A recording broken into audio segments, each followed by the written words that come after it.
5:45. Okay. All right. Hey, Don. So quick little fun topic here with the news that Tua is not going to play Sunday. Mm-hmm. Let's rank and let's try to figure out who the worst quarterback On that though, do we know it'll be Bridgewater? Because he had a no, we don't know pinky yet. injury too. Right, we don't know yet. Right. So it's either him or Skylar Thompson. And the Skylar Thompson piece of this has prompted me to think, let's figure out who the worst quarterback that the Bills have faced in the playoffs since you got there, since kind of the modern era in 1988. Yeah. So we started in 1988. They played Houston Oilers at home, and that would be Warren Moon. Mm-hmm.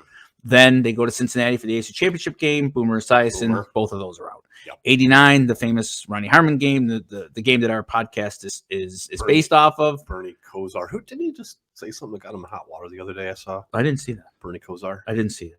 It was one of those quick clips I saw. Just news cycle moves so fast, but I saw Kosar and hot water. You know how they sensationalize those.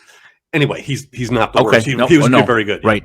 So 1990, Dan Marino, the Miami playoff game that we talked about. Mm-hmm. Then the AFC Championship game was Jay Schrader, who so far he started with the Redskins though, like before that. Right? Okay. I think he wasn't anywhere near as good as Rippon. I know we're getting there. Right. But Schrader was okay. So far, I think he's the worst. Correct. So far, it's then Hostetler in the Super Bowl, who ended up having a better career. Oh, Josh, that one burns me. He led the Raiders to the playoffs in '93. So later, right? So, I would say he was not worse than Schrader. No, and if we're doing this historically, I would think like at the time we would have thought it was going to be Hostetler. Like he was so untested. Correct, but he ended up having a good career. Yeah, he did. Anyone a Super Bowl. 91, they played the Chiefs at home, and that was Steve DeBerg, who had a good career but was washed by the time he played here. So he couldn't move. He couldn't move. I think he was the least effective quarterback on game day up until that point. Yeah, he was no threat to do anything except somehow managed to stay in the pocket long enough. Yeah. Okay. They had a good team around him, but so then they played the Broncos and John Elway. So is it a tie right now between Schrader and DeBerg? Yeah, that's fair. Okay, all right, so John Elway, obviously not. Then Mark Rippon, who had the greatest one-year season in NFL history. This is a great trivia question. Yeah, and the Bills ran into just an absolute buzzsaw on that day. Like that team, I think by DVOA, I think they're the highest ranked single season team in NFL history. Yeah, that and Rippon too himself statistically had some just off the charts year. So 92, they opened the comeback game, Warren Moon again. Then they go to Pittsburgh and they played Neil O'Donnell, who was young. Right. That whole Pittsburgh team was young, but you can't say Neil O'Donnell because he went to the Super Bowl. He did. They beat the Bills in 95, which we'll get to. Yep. So it's not him. The Bruce Smith flu game, right? Right. Then he should have played. Fever is like 104. It doesn't matter. He should have played. Wait, did we ask Bud about that? Yes, we did. He said there was just no way. 104 fever. Have you ever had 104 fever? I love Bruce Smith. He should have played. They did everything possible for him. It's not an indictment of Bruce Smith. It's an indictment of the horrible circumstances around that game. Because then they would have had Indianapolis at home for the AFC Championship game. And they barely beat. They had the Harbaugh Hail Mary. And that Dallas team was the most beatable of the three in the Super Bowl. Yeah, they had Barry Switzer. Yeah, and the only reason they won that game because Neil O'Donnell threw the game away to Larry Brown. Yep. Okay, so Super Bowl then they went back to Miami for the AFC Championship game. Dan Marino again, then Troy Aikman Super Bowl. Yep. 93 we play the Raiders first, and that was Jeff. That was Jeff Hostetler. Yep. Okay, so not him. Then we go to the AFC Championship game. Joe Montana. He's the worst. Yeah. Go ahead. This is over. Right. Yeah. And then we go to Troy Aikman again in the Super Bowl. Yeah. Then they don't make the playoffs in 94. 95 was was Dan Marino again. The 95 home playoff game. The Tim Tindall game. Yep. And then Neil O'Donnell again. We talked about that game with Kurt Schultz the other day. Yep. Neil O'Donnell again in 95. So not him. No. 96 was Mark Brunell, who had a borderline the Hall of Fame career, right? Sure. Borderline close. Borderline, yeah. Statistically, he's in the conversation. Okay, so then 98 Miami. Was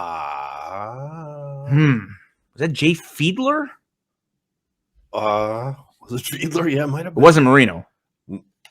98. 98. Yeah, it might have been Marino. Hold on. Do we have to look that up? I didn't think we'd have to look any of these maybe it was Dan Marino. Holy cow, I did not. 1998. When we started this, I'm like, I'm going to roll right through. And then, ironically, it's like the most recent one so far. Yeah, Bills Miami. I think it was because Marino, his career ended the next year in that he got destroyed by Jacksonville. 62-7. Fred Taylor. And Yep. They lost 27. Wait, what was the score? 24-17. It was Flutie versus somebody, and I'm not. How could it not have been Marino? I will. Scott Mitchell. That was 5 years before. It wasn't him. 1998 NFL playoffs, wild card playoffs. Here we go. Drum roll. It would be Marino. Okay. So they lost that. It's funny though. It's funny how that to both of us that wasn't a slam dunk. Right. Yeah. 99 Yeah. was Music Miracle, and that was Steve McNair. Okay, then we go through the Don Purdy era at the Bills, and we end up in 2000. Okay, here, just move along. All right, now we have a contender. 2017. The year you probably, I don't even know if you watched the Jacksonville playoff game. I did. I was in Siesta Key. Okay, were you drunk? A little bit. No, not drunk, but I had. It was a beach week. Was it angry drinking? No, it was a couple. Maybe a margarita. You would have been. You would have been. I was not drunk, for the record. I got a couple drinks. Dinner. The game was at noon. 12:30. Oh, wait, but there was a night game too. No. I'm thinking the drought busting 10-7 hideous loss. No. Start over. I was, the game I was thinking of the Houston playoff at Houston. That's the next year. That's Josh Allen's first playoff game. Right. No, we're talking the Tyrod Taylor, the Kelvin Benjamin dropped fade in the end zone. Yeah. After the drought busting. Yeah. Who was Jacksonville's That's quarterback? what I'm trying. I got a feeling this is going to take over the lead. So that was the 2017 Bills Jags, huh? Well, it would have been January of 18, right? Probably. But Bills Jags. The season was 17. Playoff. It was a brutal game. It was like 10-3 or something. I think nothing. 10-3. 10-3 was Blake Bortles. Blake Bortles. Game over. Let's keep going. Okay. Yeah. Were you drunk for that game? No. Did you watch that game? Yeah. You did? I watched it. Okay. I watched it. Angrily? I'm rightfully so. Dr. Phil, you want me to land a Dr. Phil, I'm asking if you were angry watching a football game. Why would I be angry? Yes, it hurt that was the year I was let go and they make the playoffs. That's not again. where I was. I was just wondering. I mean, is that not a good enough answer? I'm just listen. Listen, I was hurt. Listen. You had worked there for almost 30 years. They hadn't made the playoffs, and I mean, I'm not like trying to beat you up here. I'm admitting it. 15 years, you busted your ass there, and then all of a sudden you leave not by your own accord, and they make the playoffs in some miracle when all the other times they didn't. That break, nope, or that loss, or that ridiculous touchdown. I was super happy for friends I had there. Sure, Kevin Meganks and Eric Wood and Kyle Williams, guys in the team, and that I knew pretty well. But was it hurtful that it happened? Yes, it was. Of course, it was. Right, yeah. and I just did. I genuinely didn't know the answer as to whether you watched the game or not. I did. Okay, and you were not drunk. Because I would have been. I would have been. Was it at noon? 12:30. No, 1 o'clock. No, I was. Okay. I wouldn't have had anything at all. Okay, well, good. So you watched. Good. Okay. All right. So then they miss playoffs the year after. Then they get Josh Allen and they play Houston, and that's Deshaun Watson, who is clearly better than Blake Bortles as a quarterback, not as a human. And then we go to 2020. And they played the home game. Was a miss, right? 19 was a miss. 19 was Deshaun Watson. Well, 18 was the miss. 18 was a miss. 19 was Deshaun Watson. Yep. 2020 they played Indianapolis at home, and it was late career Philip Rivers, his last game ever. Was it? His last game remember? Ever? Yeah, the last game ever. He retired. I still remember him playing pretty decent for Indy there. Yeah, they should have won. They could have won that game. Then they played Baltimore and Lamar Jackson. Yep. And then obviously Mahomes in the playoffs. Then last year. Who they beat in the wild card? Well, Mac Jones. To be determined. Is Mac Jones Blake Bortles? I might not have said that before the other day when he played pretty decently. Is he worse than Blake Bortles? No, I guess. Yeah. Well, Blake Bortles was drafted 4th overall. That's true. Mac Jones was mid-first round. Yeah. I feel like Mac Jones is a product of his system and the team that he's on. Before the other day, I don't want to give him too much credit here, but I might have said it was a 1-1 between Jones and Bortles. But I think Jones played well enough, at least in the first half of the Bills game. Okay, he's not that bad. And then obviously Mahomes again to end last season, and then now if it's Teddy Bridgewater is better than Blake Bortles. I feel confident saying he's got more of a body of work. Now, this is splitting hairs, but if he's playing with a bad pinky finger, he's still better than Blake Bortles. Is it on his throwing hand? It doesn't matter. He's still better than Blake. Blake Bortles is terrible. He is. Okay. Terrible. Yeah. And then Blake Bortles is out of the league. Yeah, I don't think it could be third string. Skylar Thompson is worse than Blake Bortles. Right. Yeah. So I think so. We will go Blake Bortles, number 1, Mac Jones. Oh, we're doing it. Top three. Top 3. Blake Bortles, Mac Jones, Steve DeBerg. That year's version of Steve DeBerg, I can get on board with or that. Yeah, he was worse than Phillip Rivers was in his last year. But I think DeBerg that year, he's playing for someone, right? Was he their starter all year long? Mark Vlasic was in there too. I remember that name. They were really playing for it. It wasn't Montana. No, right? No. He kept recycling those old QBs, remember? Yeah. And they beat the snot out of the Bills in the regular season on Monday Night Football. Yeah. Is that DeBerg? It was Barry Word and Christian Okoye. That's who that was. And that Harvey Williams, the guy with a long neck. Harvey Williams, I do remember. He's good. Number 44. And he had the prick number. 44 having the Merton Hanks. Like that 40 long neck. And 44 is like the perfect long number. And having 2 of them, I remember like he was like one of the perfect. 44 was the perfect number for him to wear. Yeah. He just looked, he had like, he was like Merton Hanks. He looked, that's good comparison, body comparison. And Christian Okoye was just a beast. And it's when we interviewed Chris Hale, it's funny how out in LA he said he's friends with him and plays golf with him. And Barry Word was the second. Good. And they ran the okay. Yeah. So we're gonna go with Jeff Hostetler. No. Or I'm sorry, Jeff Hostetler. Blake Bortles.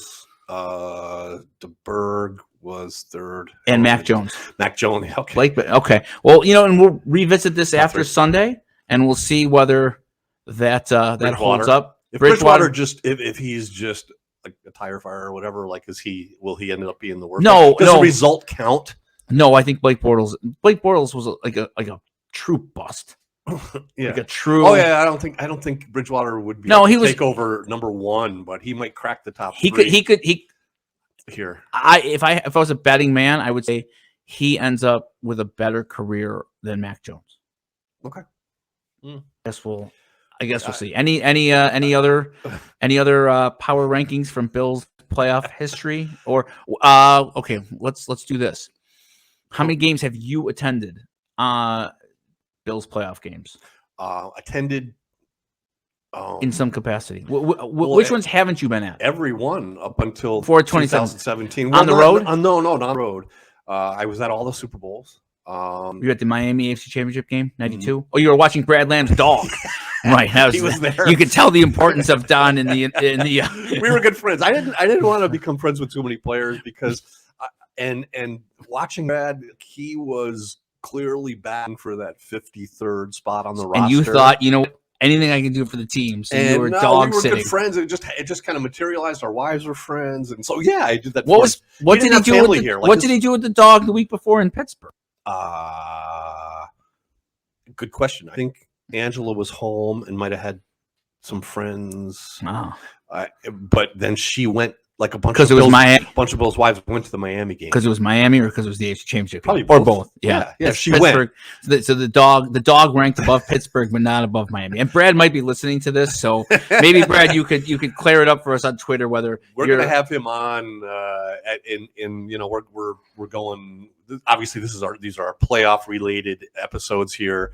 But and he's relevant to that. He was on one of our programs and he was great talking about that game and a reverse he had in the game we're talking about. But we're going to have a good full interview with him. His life stories. A lot of people don't know about it. It's pretty unbelievable. But, so you were not at Pittsburgh?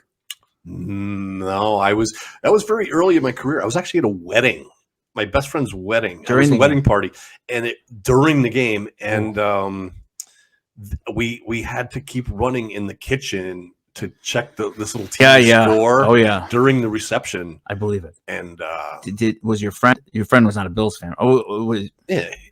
He attended Super Bowl 25 with me, but it was his wedding. He wasn't enough of a Bills fan. Was this a guy from the Adirondacks or from Buffalo? From New Jersey? Oh, okay, so he was Florida. All right, yeah. So Anthony Stiano. So no Pittsburgh, no Miami. All the other ones were at home. Did you didn't go to the Miami 98 game, right? I was not there either. And you were not at the Music City Miracle. You were. I sure was. You were not. I wasn't there. Okay. And I didn't start traveling with the team until 2005. But then for the Super Bowls, we were all there. The whole staff was there. We had to work. Wow. There was only 4 playoff games in your entire run that you were not at. Pretty crazy. Pittsburgh, Miami, Tennessee. Yeah. Can you tell me the last time the Bills won a road playoff game? Last time the Bills won a road playoff game? Was it one? It wasn't. Okay, Tennessee. I know. It isn't in this. It's been 30 years. Come on. It's the Miami championship game. Is that right? Think about that. It has been 30 years since the Bills have won a road playoff game. So wait, in 95. Beat Miami at home. And then Miami was home. That was Tim Tyndale, Kurt Schultz. Yeah. Oh my gosh. That's 30, crazy, Josh. Isn't that crazy? 30. Yeah. I saw that stat the other day, and I did a double take just like you did. I'm like, it has been 30 years since the Buffalo Bills have won a road playoff game. So let me ask you, if they win this year at a neutral site, is that an asterisk or does that count? Yeah, it's not a road playoff game. It's not a road playoff game. Kind of is. No, it's a neutral site game. No, that's not a road playoff. All right. It's not a home. It's not Arrowhead. No, okay. It would be the first. I'll give you that. I guess it would be the first game they won outside of Highmark Stadium. Yeah, you could say it that way. So, and think about it, they lost all the Super Bowls. Right. So their non-Highmark Stadium playoff record is atrocious. Okay, let's get that fixed. even well, hopefully they don't have to. Oh, well, right. You're right. I mean, they wouldn't. Honestly, it won't be this year. They won't have to. They won't play a road playoff game. By the standard definition, yes. Yeah. Neutral site not counting. Oh, yep. You're right. So isn't that incredible? Like they could win the Super Bowl and not have broken that streak of it going 30 years without a road playoff win. Like Arizona and Detroit's stats. I got news for you, buddy. They were worse than Arizona and Detroit for about 60 years there. I know that hits a little close to home, but they always have those little graphics. It's not lost on do you know? All right, before we go, do you know which team has the longest playoff drought in the now? I think it's the Jets. It is the Jets, 2010. I wrote an article about that back early in the year. We started this podcast, and we were talking about the New York teams, and everyone, oh my gosh, New York football is back, right? And everything. And Rex Ryan, those 2 Ryan years was the last time they made the playoffs, which is pretty crazy too. Wow, think about. Josh. So, all right, I hope that was fun for everybody, and we'll talk again soon. All right, we'll keep going.